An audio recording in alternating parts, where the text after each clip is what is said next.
Hello friends, आज की video से हम लोग एक नया चैप्टर स्टार्ट कर रहे हैं जिसका नाम है डिपार्टमेंटल अकाउंट्स। ये चैप्टर बीकॉम में सेकेंड ईयर में अकाउंट्स एंड टैक्सेशन सब्जेक्ट में कवर्ड है।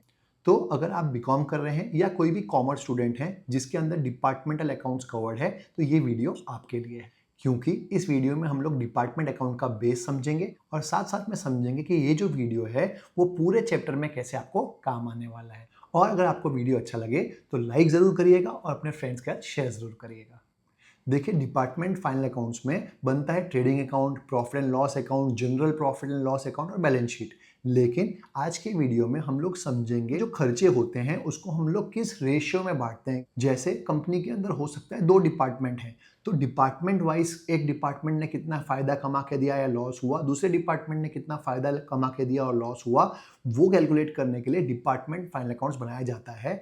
तो उसमें जब ट्रेडिंग अकाउंट बनती है तो वो डिपार्टमेंटल ट्रेडिंग अकाउंट बनता है, पीएल अकाउंट बनता है तो departmental profit and loss account बनता है, general profit and loss account बनता है और लास्ट में बैलेंस शीट बनती है। तो किस डिपार्टमेंट ने कितना प्रॉफिट कमाया या लॉस गवाया वो जानने के लिए हम लोग जो खर्चे होते हैं वो भी डिपार्टमेंट वाइज डिस्ट्रीब्यूट कर देते हैं। लेकिन कौन से रेशियो में डिस्ट्रीब्यूट करते हैं आज हम लोग वही समझेंगे इस वीडियो में। जैसे सबसे पहला खर्चा होता है रेंट, रेट्स एंड टैक्सेस। तो रेंट, रेट्स एंड टैक्सेस को हमेशा डिस्ट्रीब्यूट किया जाता है एरिया के बेसिस पे, क्योंकि जितना बड़ा एरिया उतना ज़्यादा रेंट, उतने ज़्यादा टैक्सेस। सिंपल है। दूसरा lighting and heating. Lighting and heating जाता है लाइट पॉइंट्स के बेसिस पे, जितने ज़्यादा लाइट पॉइंट्स उतना ज़्यादा खर्चा। अगर क्वेश्चन में लाइट पॉइंट्स नहीं दे रखा तो उसको भी हम लोग एरिया ऑक्यूपाइड पे डाल सकते हैं। अगर एरिया ऑक्यूपाइड भी नहीं दे रखा तो इक्वल रेशियो में डिस्ट्रीब्यूट कर सकते हैं। तीसरा सेलिंग कमीशन। सेलिंग कमीशन हमेशा सेल्स के बेसिस पे आता है, क्योंकि जितनी ज़्यादा सेल्स उतने ज़्यादा कमीशन।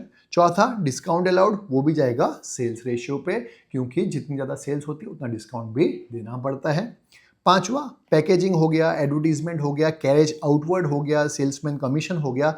ये सारे खर्चे भी सेल्स रेशियो में ही डिस्ट्रीब्यूट किया जाता है डिपार्टमेंट के बीच में। ध्यान रखिएगा, यहाँ पे कैरेज आउटवर्ड है, कैरेज इनवर्ड नहीं। कैरेज आउटवर्ड जाता है सेल्स रेशियो में, आगे आएगा कैरेज इनवर्ड, वो जाएगा परचेज रेशियो में, वो भी अभी आपको दिखेगा।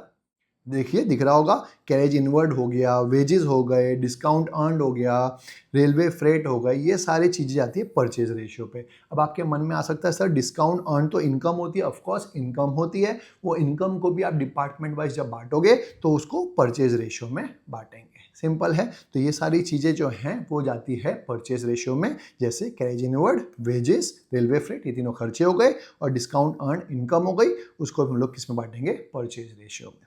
नेक्स्ट डेप्रिसिएशन ऑन मशीनरी हो गया, इंश्योरेंस प्रीमियम जो मशीनरी के ऊपर भरते हैं, जो मशीनरी के इंश्योरेंस के ऊपर भरते हैं वो, और वैसे रिपेयर का खर्चा जो मशीनरी के ऊपर या कैपिटल एसेट के ऊपर होता है वो जाते हैं कैपिटल वैल्यू ऑफ एसेट के ऊपर। मतलब जितना महंगा एसेट उसके ये सारे खर्चे भी उतने ज़्यादा, इसलिए उसको एलोकेट किया जाता है कैपिटल वैल्यू ऑफ एसेट के ऊपर। तो याद रखिएगा, डेप्रिसिएशन, इंश्योरेंस प्रीमियम और रिपेयर्स जाते हैं कैपिटल वैल्यू ऑफ एसेट के ऊपर। सैलरी एंड वेजेस जाते हैं डायरेक्ट, मतलब उसको इन्फॉर्मेशन दी होगी कि हाँ भाई इस डिपार्टमेंट में कितनी सैलरी, दूसरे डिपार्टमेंट में कितनी सैलरी, तो उसके अकॉर्डिंगली हम लोग डिस्ट्रीब्यूट कर देंगे। लेबर वेलफेयर एक्सपेंस और कैंटीन एक्सपेंस जाते हैं नंबर ऑफ एम्प्लॉयज या नंबर ऑफ वर्कर्स के बेसिस पे। जितने ज़्यादा वर्कर्स होंगे उस डिपार्टमेंट में, उसका लेबर वेलफेयर एक्सपेंस और कैंटीन एक्सपेंस भी उतना ज़्यादा होगा। इसलिए हम लोग ये जो खर्चे हैं उसको नंबर ऑफ वर्कर्स के बेसिस पे बांटते हैं। और लास्ट में ऑडिट फीस हो गई, इंटरेस्ट ऑन डिबेंचर हो गया, बैंक चार्जेस हो गए, जनरल सैलरी हो गई, ये सारे जनरल एक्सपेंसेस है कंपनी के। तो इसको डिपार्टमेंट में हम लोग डिस्ट्रीब्यूट नहीं करते, उसको general profit and loss account में डाल देते हैं, क्योंकि ये सारे खर्चे किसी डिपार्टमेंट के नहीं होते, ये ओवरऑल बिजनेस के होते हैं। इसलिए उसको डिपार्टमेंट के अंदर डिस्ट्रीब्यूट नहीं किया जाता, जनरल पीएल अकाउंट में, दैट इज पूरे ओवरऑल बिजनेस के लिए डाल दिया जाता है। सिंपल।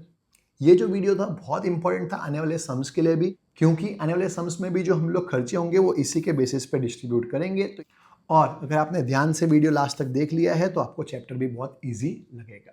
मिलते हैं नेक्स्ट वीडियो में फर्स्ट सम के साथ डिपार्टमेंटल अकाउंट्स चैप्टर।